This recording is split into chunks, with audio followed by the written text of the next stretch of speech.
why do I feel that listening to the scientists is much better than listening to other YouTube gurus? Now, I'm coming from a place where I look up a lot of productivity stuff on YouTube. I look up a lot of gardening stuff on YouTube, and after consuming many hours, more than 200 hours of content, I have come to a realization that listening to YouTube gurus would give me only top base knowledge, and however, listening to scientists would give me a deep dive into one single pain point. Now, when we go onto YouTube, we type in something and we are looking for that one single thing sometimes, and sometimes we're looking at a bunch of problems that are pertaining to us. Now, if it's the case of one single problem, let's say in productivity, we are struggling with procrastination. So it is much, much better to look at a scientist perspective of how procrastination occurs, what are the reasons, and how to stop it or the ways to mend it, rather than listening to a YouTube guru. The reason is that a YouTube guru is going through many texts and scriptures and literature of that pain point, which is procrastination, and the pain point surrounding it. Because for the YouTube gurus, their main point is to get more views, to provide more and more value to their customers, to their viewers. And in that race of providing more value and getting more views, they give a bundled up package of, okay, let's say the viewer is looking at procrastination, they might also want to look at how to get up early or how to keep their space organized. So instead of giving you one particular answer, they give a complete bundle of answers to the problems that they assume that you might be having. And in doing so, they give you only the top base information.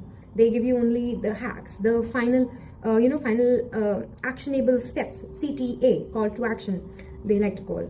They give you just that. They give you shallow knowledge rather than the deep knowledge, which could help you in ending that problem at the root cause. However, when you get shallow knowledge, you are working with the actionable steps and you're taking the actions, you tend to divert yourself. Like, you are not exactly eradicating the problem at the root cause. What you're doing is just taking off the grass, and it might grow back later on. However, if you want to pull the grass off from the root, you need to listen to scientists, because they have spent their whole life, or at least last 5-7 years of their life, studying that one single pain point that is making a problem for you. So that is important to make a distinction and to realize what exactly do I want to listen to when I am having a problem or when I go to YouTube to search something.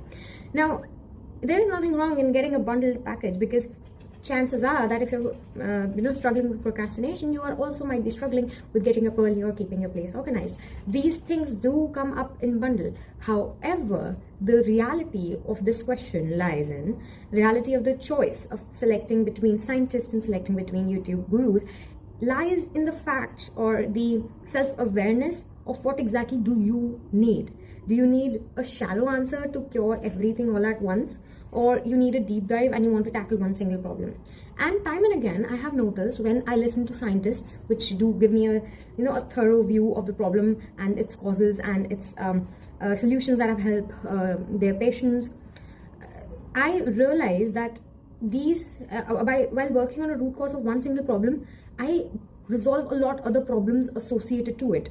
So I would be working at the root cause of procrastination, and along with it, a lot of things like getting up early or keeping my place organized or just remembering to watering my plants, those things would automatically be resolving. Why? Because even though there are a lot of different actionable steps out there for each and every different problem, the root cause of all these problems mostly is very same. And this doesn't only apply for the field of productivity or self-growth or self-help, it also applies to other parts. For example, in gardening, you can look at YouTube gurus who will give you a deep dive of how to take care of perennials, who would give you a deep dive into how to take care of tropical plants. However, there are only few people out there on the internet who are experimenting in their gardening business, and they are learning from those experiments.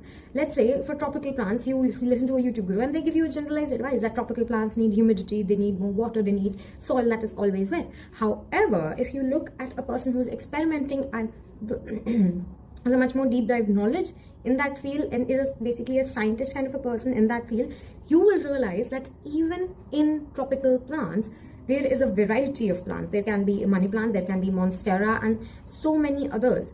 And these guys might be living in the same conditions, they might be needing the same kind of environment to thrive, they might be needing sunlight, moisture, soil that is almost always wet. However, their nutritional needs differ. You cannot give them the same organic fertilizer that you would be giving any other plant. You cannot give the same fertilizer to Monstera, and you cannot hope the same growth that it would provide in other plants, say money plant or neon pothos. So that is the difference between looking at YouTube gurus and looking at scientists, so people who actually experiment with their field, in their field. And I have found that for me, what works the most is listening to the scientists, because it not only gives me deep dive knowledge on any part that I'm trying to understand, it also provides me or equips me with new ideas and thoughts, and it also, you know, equips me with ways to understand other plants. Because chances are, when you work on the root cause of one, or when you deep dive and understand what kind of fertilizer one plant, say Monstera, needs, you start to understand what kind of plants or what kind of fertilizers or what kind of nutrients the other plants might need.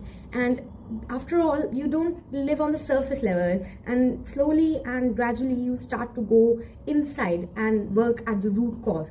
And that is, I feel that's the best way to expand your knowledge in any field.